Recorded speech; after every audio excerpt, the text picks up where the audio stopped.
기도합시다. 안녕하십니까, 출가일기의 석중입니다. 불자 여러분, 여러분들은 혹시 기도 값이란 거에 대해서 믿으시는지요? 열심히 기도하면 우리 불교에서는 부처님의 가피를 받는다고 말씀하셨는데, 그럼 누구나 다 이 기도 가피가 가능한 건지 한번 예전에 공부했던 그 스님들의 기도 가피 얘기로서 한번 시작할까 합니다. 우리나라 얘기가 아니고요. 멀리 일본에 있는 그런 역사적인 어떤 기록이 있는데요. 지금도 가면은 일본의 교토에 가면은 그 비에산이라고 하는 산이 있습니다. 그 비에산에는 연역사라는 절이 있는데,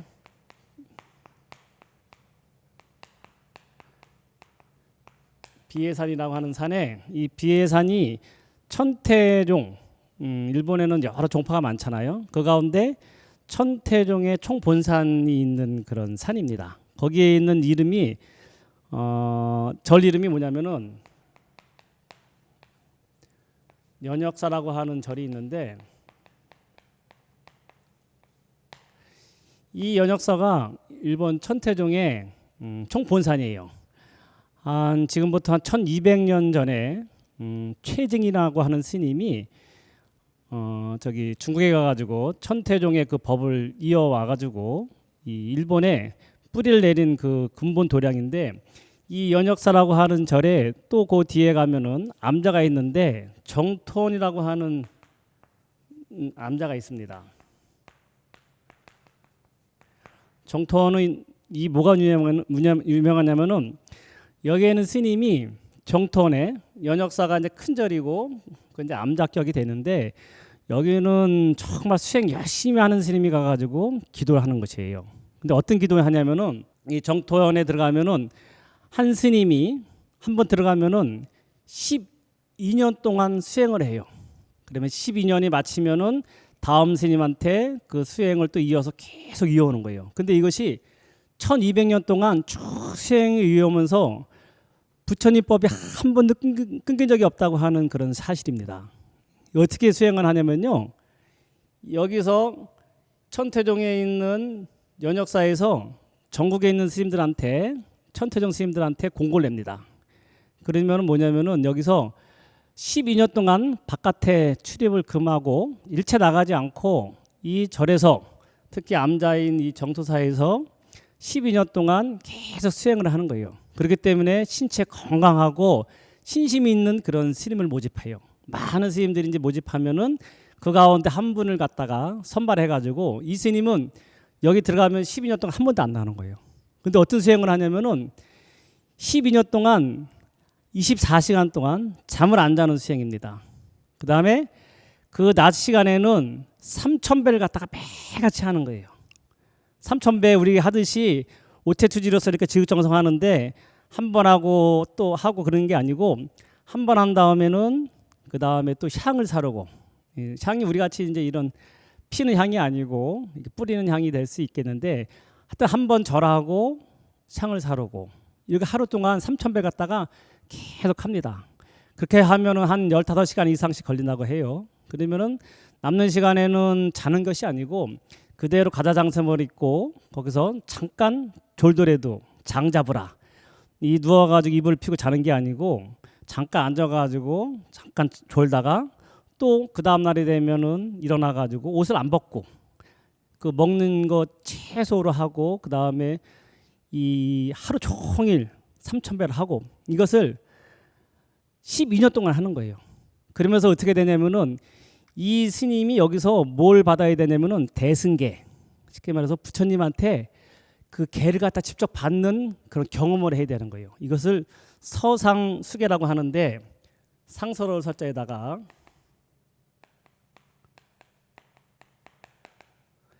수계를 받아야 되는데, 계를 받는다고 하면 우리는 일반적으로 스승이든지 이렇게 스님들한테 받는 것이 일반적인 수계 방법이잖아요. 근데 여기서는 한번 들어온 스님은 여기서 계를 받아야 되는데, 어떻게 계를 받냐면은 매같이 이와 같이 3000배 갖다가 지극정성으로 하다가 계속 부처님한테 기도하다 보면은 부처님이 나타나셔 가지고 상서로운 그런 수계를 주신다고 해요. 그러면서 내가 너한테 수계를 준다 해가지고 이것을 그 스님한테 인가해 주는 거예요. 그러면은 또 그런 의심할 수 있습니다. 그러면 어떻게 그러면 개받은 것을 갖다가 알 수 있습니까? 이렇게 궁금해할지 모르는데, 그리고 전 스님이 어떻게 개를 받았냐 하면은 내가 부처님께서 이러이러한 개를 받았습니다 하면은 먼저 스님이 그것을 듣고서 인정을 해줘요. 이것은 꼭 선종에서 스승과 제자 간에 이 법을 전할 때 있어가지고 스승의 법이 이신전심으로 해가지고 제자한테 전해지듯이 똑같은 조건으로 똑같은 환경에서 이와 같이 이것을 점검하는 그런 체계라고 합니다. 이것이 1200년도부터 해가지고 한 번도 끊이지 않고 100명의 스님들이 쭉 이어왔다는 것이, 이것이 이 연역사, 비해산 연역사에 있는 정토원에 지금까지 전해오는 그런 전통이라고 합니다. 이것이 지금도 일본은 특히 종파 종교인데, 그 중에서도 이 천태종, 이 비해산에서 12년 동안 어떤 스님이 여기 들어갔다가 수행을 해가지고 마치는 날은요, 이게 막 언론에 막 보도가 될 정도로 많은 사람들이 관심을 갖는다고 합니다. 얼마나 대단한 일이겠어요. 이 스님이 12년 동안 바깥도 안 나오고 정말 목숨 걸면서 열심히 수행해가지고 부처님한테 그 서상수계, 상스러운 수계를 받은 분이 나오는 날이에요. 그러니까 막 전국에 있는 매스컴들이 막 그 스님한테 대해 가지고 막 어떻게 수행했는지, 그 다음에 그 거룩한 모습을 담기 위해서 취재진이 많이 모인다고 합니다. 이것이 1200년 동안 한 번도 끊이지 않고 왔다는 거예요. 참 이게 대단한 어떤, 어떻게 보면은 전통이라고 할 수 있는데, 이런 측면으로 본다면은 글쎄요, 한 100명이 넘는 스님들이 계셨는데 한 번도 그러면은 부처님한테 계를 받은 것을 증명을 다 했다고 하면은, 우리가 생각하기에 그러면은 누구든지 다 이렇게 열심히 하면은 다 이렇게 계를 받을 수 있는 것인가? 자기가 원하는 어떤 기도 가피를 갖다 생각할 때 그럼 이와 같이 누구든지 열심히 하면은 다 가피를 받을 수 있는 것인가? 맞습니다. 누구든지 할 수 있는 거예요. 부처님이 말씀하신 이 가르침, 그 가운데서 어떤 중생이든지 기도를 열심히 하면은 누구든지 갚이 받는다는 것이 이게 불교의 원칙입니다. 이거는 우리가 감응이라고 했을 때 일반적으로 기도 열심히 하면 감응을 받는다고 하잖아요. 이것은 어떤 이치냐면은 여기 부처님이 계신다고 생각하는 거예요. 그 다음에 여기 중생이 이렇게 있으면은 우리가 중생이 부처님한테 부처님 해가지고 열심히 기도하면서 자기가 원하는 그런 내용이 있을 거 아니에요. 하여튼 수행을 좋고 자기가 원하는 게 누구든지 사람마다 여러 가지 그 기도의 어떤 목적이 성취가 하고자 하는 그런 내용이 있을 텐데, 이것을 부처님한테 부처님 더 열심히 하니까 제 부탁을 들으십시오 해가지고 내 이 마음을 갖다가 쫙 부처님한테 전하는 것을, 이것을 감이라고 합니다. 그러면은 부처님이 그 내용을 듣고서 그래? 네가 열심히 하는구나. 내가 너의 소원을 들어주마. 거기에서 응답해 주는 것을, 이 감응이라는 말은 뭐냐면, 우리가 감응을 받는다 하는 말은 뭐냐면은 내 중생의 입장에서 부처님한테 나의 소원이 이것입니다 하면서 열심히 수행을 그냥 마음만 갖는 게 아니고 열심히 자기가 몸과 마음을 바쳐가지고 부처님한테 그 텔레파시를 쫙 보내주면은 부처님이 그 감을 받고서 알았어, 네가 열심히 하니까는 내가 너에 대한 그런 보답을 하리라 해가지고 응답해 주는 것을 감응이란 말이 여기 나왔다고 합니다. 그렇기 때문에 이거는 아까 말씀드린 것처럼 스님들만의 어떤 열심히 수행해가지고 그것을 감응을 받는 것이 아니고 누구든지 다 할 수 있다는 것을 얘기하는 겁니다. 또 역사적으로 이게 근래에도 우리가 이와 같은 내용이 있는데, 지리산 쌍계사에 가면은 여러분 잘 알고 있는 칠불사라는 절이 있습니다. 쌍계사 뒤에 이렇게 쭉 올라가면은 높은 곳에 칠불사라는 절이 있는데, 근데 여기 칠불사에 가면은 여기 방이 하나 있는데 아짜방이라는 그런 아짜방이라고 하는 그 방이 있는데, 이 선방이에요. 스님들 수행하는 방. 이게 뭐냐면은 아짜, 한문으로 아짜거든요. 아시아 할 때 아짜 아니에요. 버그마짜라고 하는데, 이 아짜방은 어떻게 구조가 생겼냐면은 이 방이 이렇게 아짜, 한문으로 이제 아라고 하는데 버그마짜라고 하잖아요. 아시아 할 때 그 아짜인데, 이 방이 요 구조로 생겼어요. 일반적으로 방하면 이렇게 쭉 큰 방에 해가지고 구도를 놓으면은 그냥 아랫목이 있고 윗목이 있고 해가지고 쭉 빠지는 것이 이게 이제 구도를 놓는 어떤 방법인데, 이 아짜방은 여기서 불을 떼면은 위로 나가면서 이 불이 들어가가지고 위로 사방으로 다 퍼져요. 이 불기운이 온기가. 그래가지고 이 스님들이 여기 이 구통에 앉아가지고 이제 선방에서 이제 참선하는 거예요. 일반 선방하고 좀 많이 틀리죠. 근데 이 아짜방을 만든 분이 담공선사라고 하는 스님이 이제 이거 만들었다고 하는데, 이 아짜방이라고 하는 것이 스님들 참선하는 선방이에요. 근데 여기에 무슨 일이 있었냐면은 1826년도에, 그러니까 우리 이제 조선 말쯤 되거든요. 그럴 때 어떤 스님이 계셨냐면 대은 스님이라는 분이 계셨어요. 대은 스님이 여기 아짜방에 가가지고 수행을 합니다. 이 대은 스님하고 그 스승이었던 금단 스님이라는 스님이 계셨는데, 이게 이제 스승님이고 대은 스님이 이제 제자였어요. 근데 두 분이서 1826년도 7월 15일 날, 그러니까 해제하는 날이겠죠. 백중날 음력으로 이날 해가지고 두 분이서 이 아짜방, 칠부사에 있는 아짜방에 가가지고 우리 열심히 수행하자. 그러면서 어떤 맹세를 했냐면은, 이 당시에는 조선시대 때는 500년 동안 불교가 타락받았기 때문에 불교가 거의 명맥이 끊어졌어요. 산승무종 시대라 해가지고 산에서 스님들끼리 모여 살면서 종파도 없고 그냥 열심히 수행 정진하는 스님들이 있었지만 어떤 종파로서 아니면 불교 체계적으로 가지고 있는 그런 불교가 아니었어요. 그러니까는 당연히 그동안 있었던 이 계맥 있지 않습니까? 이 조선시대에는 타락을 받다 보니까는 불교의 계맥이 다 없어진 거예요. 그러니까는 이 당시에 두 스님이, 대은 스님하고 금단 스님께서 스승이지만 제자하고 그럼 우리 죽기를 각오하고서 아짜방, 그 당시에 이 아짜방이 유명한 모양입니다. 그때에도 이 칠불사 아짜방에 가지고 우리 열심히 기도해가지고 부처님한테, 지금은 왜냐면 스님들이 다 계맥이 없어졌기 때문에 스님들한테는 받을 수 없고 우리가 직접 열심히 수행해가지고 부처님한테 서상수계, 상소로운 수계, 아까 말씀하신 그 부처님한테 직접 우리가 그러면 계를 받자, 그렇게 다짐을 하고서 아짜방에 들어간 거예요.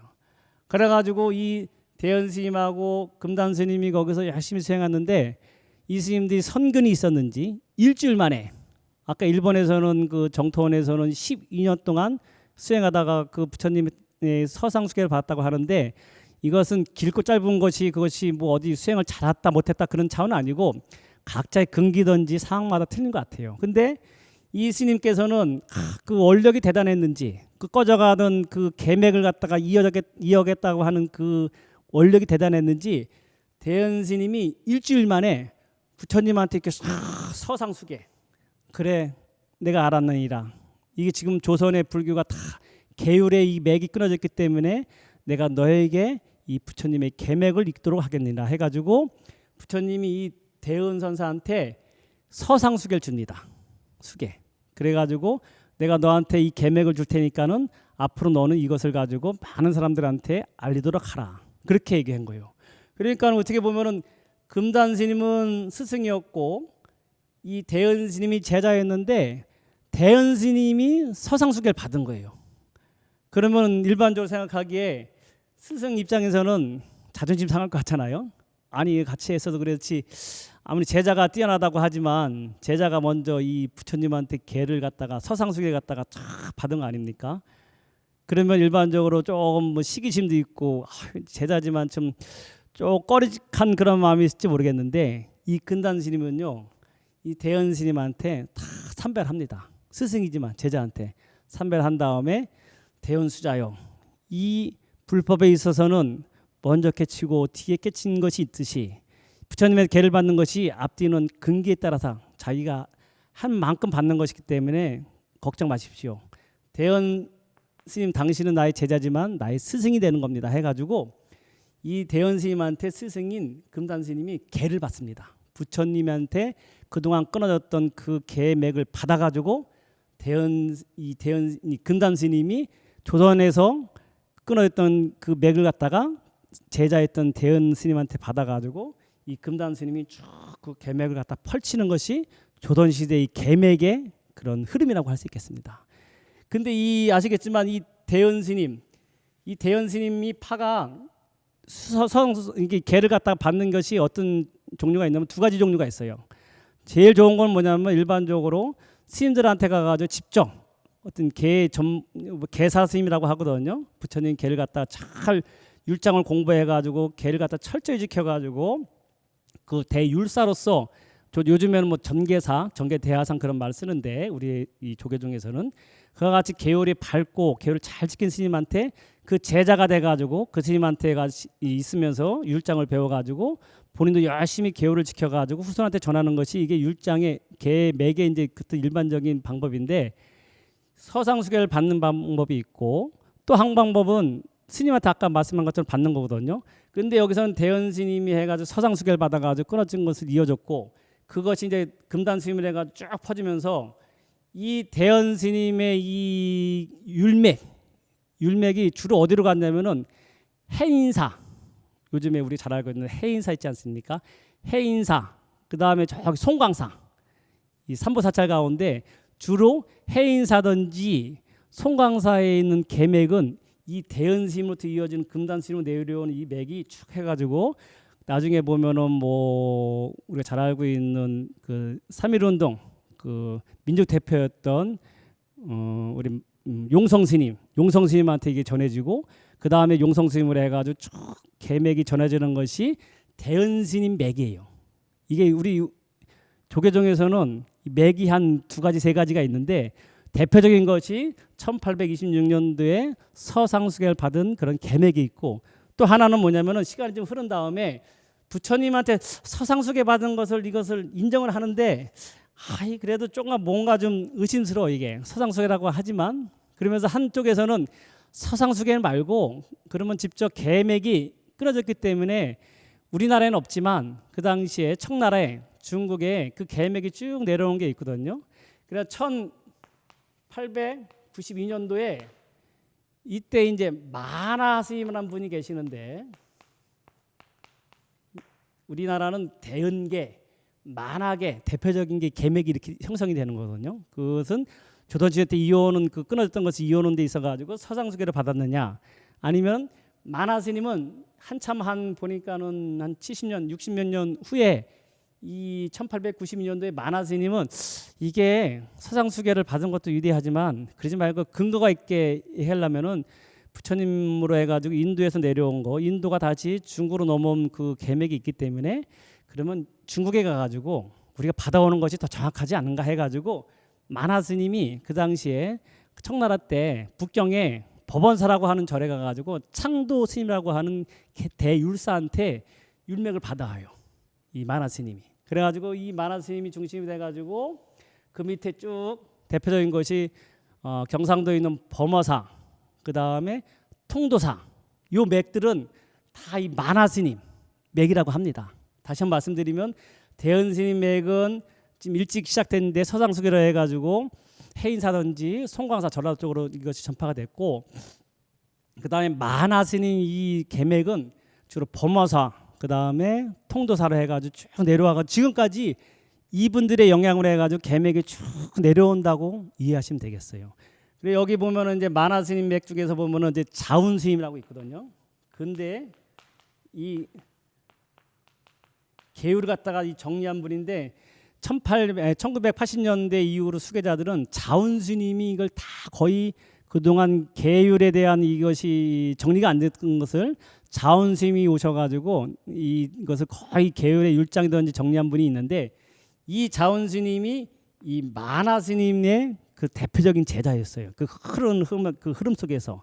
그래서 자운 스님이 중심해가지고 이 대한민국 조계종의 통합종단이 형성된 이후에 이 어떻게 보면 수계 그 전에는 뭐 수계든지 이런 가지 율장 같은 게 정리 안 된 것을 정리한 분이 자운 스님인데 자운 스님은 이 만화 스님의 맥을 이었다 이렇게 얘기합니다. 대표적인 것은 대은 스님의 맥, 그다음에 만화 스님의 맥으로 이어가지고 지금 이 한국 불교의 어떤 계율의 전통이 이 중심이 돼가지고 되는 것이 두 분의 정통이 이어졌다 할 수 있는데 말씀드리고 싶은 것은 뭐냐면은 누구나 다 수행을 하고 열심히 기도하면은 다 갚이 받을 수 있다는 것을 제가 이것을 얘기하는 겁니다. 이것이 또 역사적으로 한번 살펴볼까요? 우리나라에 있어서 삼국유사하면은 누구도 부인할 수 없는 역사서 아닙니까? 우리 이련 스님이 쓰신 삼국유사에 거기에 보면은 많은 얘기 나옵니다. 기도 갚이 얘기, 뭐 장엄 그다음에 웅면종자 해가지고 뭐 여러 그런 사람들, 스님들, 일반 그런 사부대중들이 기도해가지고 현신 내 이 몸 살아있는 그 자체 몸으로서 극락왕생하는 막 그런 얘기도 많이 있습니다. 근데 대표적인 것이 뭐냐면은 강원도 건봉사에 가면은 그 등공대라고 있거든요. 가보셨을 텐데 건봉사에 가면은 그 뒤에 가면은 등공대라고 하는 그런 누대가 있어요. 이게 등공대, 이 등 오를 등자 허공에 오르는 대 누대 한글로 썼습니다. 이것이 이 삼국유사에 보면은 저기 나와 있어요. 그 당시에 만일결사, 만일 동안 스님들하고 사부대중, 스님들만 한 것이 아니고 결사란 말은 뭐냐면은 사부대중이 같이 하는 걸 결사라고 해요. 스님만이 아니고. 그래가지고 이 당시에 신라시대 때 경덕왕 때 이 스님들하고 사부대중이 모여가지고 만일이면 몇 년인지 아십니까? 한 28년 정도 됩니다. 28년. 그러니까 이분들은 모든 걸 다 이상이 태어나가지고 더 이상 여기서 세속에 대한 미련 없고 우리 한번 열심히 기도하다가 여기서 우리 극락왕생을 갖다가 체험해보자 하는 것이 이 모인 사람들이 결사라고 합니다. 발증이라고 하는 스님이 중심이 돼가지고 이 당시 약 2,000명의 그런 사부대중이 모여가지고 기도를 했어요. 건봉사 여러분들 건봉사 가보셨죠? 건봉사 진짜 대단한 이 명찰인데 거긴 지금 행정구역상으로는 금강산으로 돼 있어요. 북한이 금강산 하면 우리는 다 북쪽인지 알지만 북쪽에서 쭉 내려와가지고 끄트머리에 있는 붙어 있는 절이 건봉사인데 강원도 예전에는 여기 건봉사가 가장 대표적인 절이었습니다. 우리는 강원도 대표적인 절 하면은 설악산 뭐 해가지고 신흥사 그다음에 월정사 이렇게 생각하는데 건봉사가 가장 중심이 되는 사찰이었고 여기가 스님들도 어마어마하게 많이 살았다는 기록도 있고 이것이 6.25 때 이제 불행하게 이제 불타가지고 그것이 명맥이 많이 끊겨져 있는데 건봉사는 금강산 안에 있는 그런 사찰이자 일제시대까지 가장 큰 대찰이었어요. 그리고 여기 가면은 또 우리가 또 알 수 있는 것이 부처님 진신사리 모신 거 아십니까? 진신사리 여기 여러 가지 재밌는 내용이 많은데 진신사리가 6관가 있는데 예전에 이거 도난당했다가 어떤 사람이 이 부처님 진신사를 갖다가 훔쳤다가 크게 꿈속에 나타나가지고 막 너무 괴로운 거예요. 맨날 며칠 그냥 부처님이 나타나가지고 꿈에 나타나가지고 너 이놈 해니까는 그 훔쳐간 도둑놈이 나중에 할 수 없이 다시 이것을 반납했다가 하는 것이 이 건봉사에 있는 부처님 사리거든요. 지금도 가면 부처님 사리가 이렇게 전시돼 있습니다. 안타깝게 한강가가 이렇게 소실됐다고 하는데 하여튼 이 건봉사는 이제 그러같이 역사적으로도 유명하고 많은 사람들이 살았고 부처님 진실사리가 모셔져 있는 우리나라의 5대 보공화 아니고 6대 보공화 하면은 꼭 들어가는 이게 신라 시대 때 발증 스님이 건봉사에 모여가지고 막 있다가 기도를 열심히 하니까는 스님들 31분 기록이 정확히 나오거든요. 스님 그 당시에 만일 기도 한 29년 만일 하면 28년이 좀 그 정도 왔다 갔다 하는데 그 기록에 보면은 29년째 되는 날 만일 동안 해가지고도 소원 성취를 못했던 모양이에요. 그러니까는 좀 더 했는데 29년 정도 했을 때 스님들 31분이 여기서 부처님 극락왕생하는 것이 아주 많은 사람들 그 당시에 신도는 2,000명 정도 있었다고 하거든요. 스님들 한 30명 1명이랑 있었는데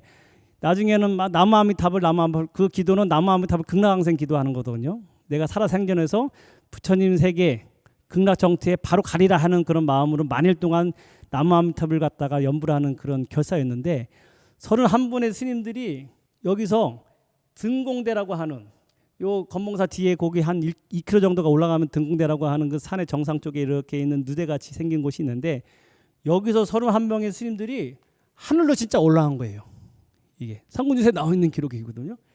그 등, 오를 등자거든요. 허공에 올라간 거예요. 스님들이 31분이 집단적으로 나무아무 답을 하다 보니까는 아미타 부처님이 직접 오셔가지고 그 사람들을 영접해가지고 하늘로 쭉 모시고 올라가는 거예요. 이걸 다 한 2,000명이나 되는 사람들이 본 거예요. 그래가지고 막 사람들이 나무아무 답을 막 얼마나 환희심 나겠습니까? 스님들이 정말 극락왕생하는 것을 보신 거예요. 그러니까는 이 스님들이 그 육체의 몸을 가지고 극락왕생한 게 아니고 허공으로 쭉 올라가다가 한 2km 정도 눈에서 가물가물할 정도 했을 때 육신의 몸을 갖다가 이렇게 탁 떨어뜨리고 그 영혼의 그 순수한 정신의 세계가 쫙 극락 정토가 하는 것이 보이는 겁니다. 그래가지고 스님들의 31분의 스님들은 그 땅에 떨어져 가지고 여기다 사리탑을 모시고 여기다가 스님들 기하는 것이 이 등공대 누대를 갖다 맺는 거예요.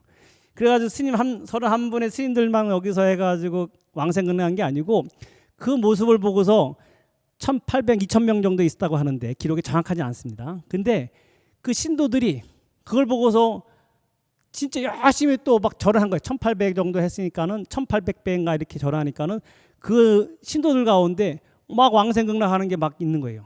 그래가지고 기록에는 스님들 31분하고 신도들 1,700명이 1,700여 명이 되는데 이분들이 다 왕생극락하는 것이 기록에 나와 있는 것이 건봉사 이 등공대회에 있는 기록이 되겠습니다.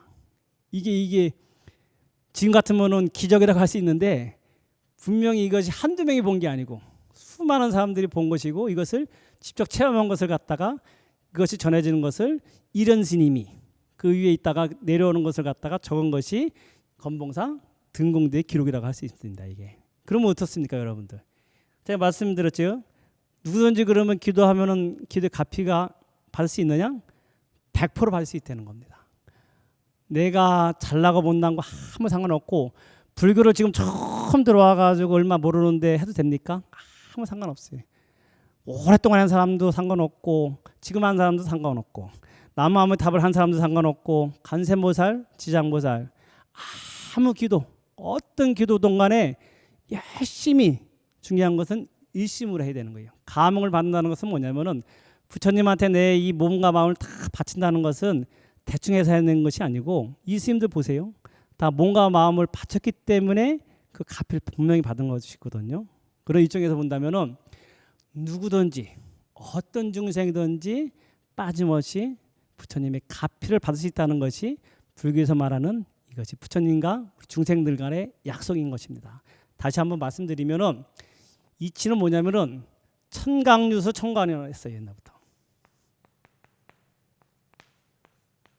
말리무은 말리천 이렇게 얘기도 하는데 1,000개 강이 있으면 거기 강마다 물이 있으면은 1,000개 강마다 달이 비친다는 거예요. 이게 어린 청강제국에 이제 우리 용비어 청각 그때 그 시기에 나왔던 그 여기에서 따온 건데 똑같습니다. 뭐냐면은 우리 중생들이 강물이라고 하면은 1,000개 강이 있으면 거기에 1,000개 강마다 물이 있을 거 아니에요. 그러면은 누구든지 열심히 수행 정진하고 부처님께 내가 부처님 이렇게 열심히 하니까는 저의 소원을 들어주십시오 해가지고 딱 그 에너지 해가지고 내가 딱 에너지를 갖다가 딱 보내면은 이거 텔레파시 보낸 그것을 받아가지고 부처님이 1,000개 강마다 달을 갖다가 비치듯이 부처님은 하늘에 한 분이라고 우리가 비유하기에 한 분인데 수많은 중생들이 그러면 부처님한테 소원을 빌면은 부처님이 왔다 갔다 바빠가지고 그 중생들의 소원을 어떻게 다 들어주냐? 부처님은 하늘에 있는 달과 같은 모습이에요. 그래가지고 어떤 중생이든지 그 강에 물이 있으면은 그 강에 있는 물이 고요하면은 달빛이 그대로 비치는 거예요. 그 강에 있는 물이 막 흙탕물이고 막 어지러우면은 달 그림자가 비치지 않아요. 뭐냐면은 자기 마음이 일심으로 다 정화가 되면은 그 강물마다 부처님은 하늘에 있는 달과 같이 하나에 있는 존재지만 어떤 중생이든지 부처님한테 소원을 빌면은 부처님은 가만히 계시면서 수많은 중생들한테 모습을 비치는 것이 천강유수 천강월 이런 의미로 해가지고 부처님의 가피를 받는 것이 이것이 불교에서 말하는 가피 내용이 되겠습니다. 그 때문에 여러분들 제가 이제 계속 말씀드리는 것은 절대 포기하지 마시고 누구든지 열심히 기도하십시오. 분명히 그 가피는 이루어집니다. 저도 뭐 내가 잘나가지고 이 자리에서 이렇게 해가지고 강의하고 그러겠습니까? 내가 한 번은 망상을 펴가지고 망상이나 보다는 이제 어떤 원력이라고 할까? 나도 가가지고 한번 이렇게 강의 한번 해보는 거 좋겠다 했는데 되잖아요. 뭐든지 이루어지는 것이 이게 부처님의 가피입니다.